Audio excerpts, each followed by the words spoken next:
ধরেন আপনি একটা খাতা নিয়ে বসে আছেন, পুরো খাতাটা খালি। এখন আপনি কি লিখবেন সেটা পুরোপুরি নির্ভর করে আপনার উপর। ঠিক একইভাবে আমাদের জীবনও আসলে একটা খালি খাতা। জন্মের সময় সেখানে কোনো লেখা থাকে না। এরপর সময়ের সাথে আমরা বড় হতে থাকি এবং নিজেরাই লিখে ফেলি আমাদের নিজেদের গল্প। আমরা অনেকেই ছোটবেলা থেকে শুনে আসছি সব কিছু ভাগ্যে লেখা, মানুষ যা হওয়ার তা হয়েই যাবে। কিন্তু যদি বলি এগুলো সবই ভুল, যদি বলি আপনি যা হতে চান তাই হতে পারেন, আপনার ইচ্ছা, আপনার কাজ, আপনার সব কিছু আপনার হাতেই। আজ আমরা এমন একজন দার্শনিকের কথা বলবো যিনি বলেছিলেন মানুষ কোনো উদ্দেশ্য নিয়ে জন্মায় না। হ্যাঁ, আমি কথা বলছি জাপল ছাত্রকে নিয়ে। শুনে কঠিন লাগছে? চিন্তা করবেন না। আজকের ভিডিওতে আমরা সহজ ভাষায় বুঝে নেব এক্সিস্টেন্সিয়ালিজম, আর বাস্তব জীবনে এটা কিভাবে কাজে লাগানো যায় সেটা নিয়ে আলোচনা করব।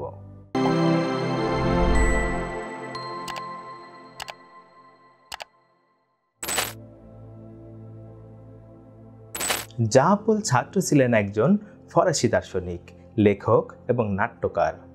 তিনি ছিলেন এক্সিস্টেন্সিয়ালিজম দর্শনের অন্যতম মুখ্য ব্যক্তিত্ব।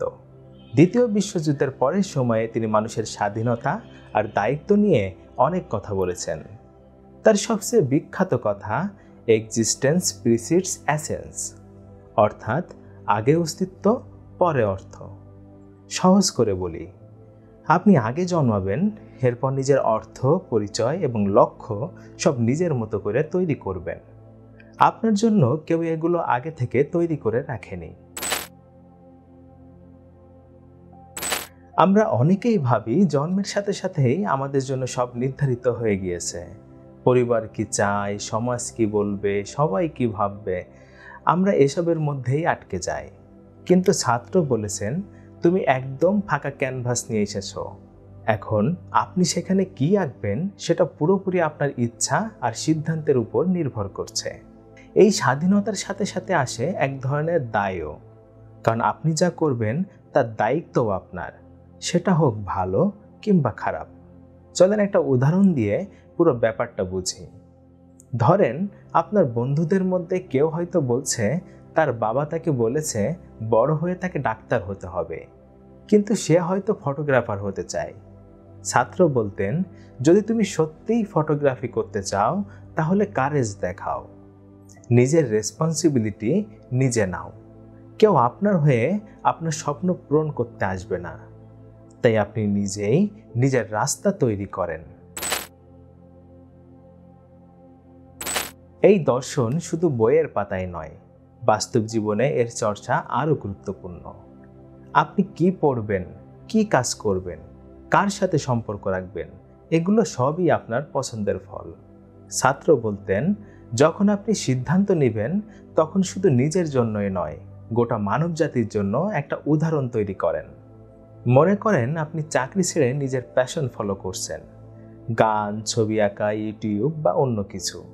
তখন আপনি আসলে দেখাচ্ছেন মানুষ চাইলেই নিজের স্বপ্ন বেছে নিতে পারে। আপনার এই অ্যাক্টিভনেস অন্যদেরও অনুপ্রাণিত করবে। অনেকেই ভাবে সবই ভাগ্যের হাতে, যা হওয়ার তাই হবে। কিন্তু আপনি যদি এমন ভাবেন তাহলে আপনি কিছুই করতে পারবেন না, শুধু বসে থাকবেন। ছাত্র বলতেন, তুমি যা করবা না সেটাও এক ধরনের সিদ্ধান্ত। যদি তুমি সুযোগ নষ্ট করো সেটা দায়ও তোমার। তবে একটা ব্যাপার ভুলে গেলে চলবে না। ছাত্র বলতেন, স্বাধীনতা মানে দায়িত্ব। তার মানে আপনার ভুল সিদ্ধান্তের জন্য আপনি আর কাউকে দোষ দিতে পারবেন না।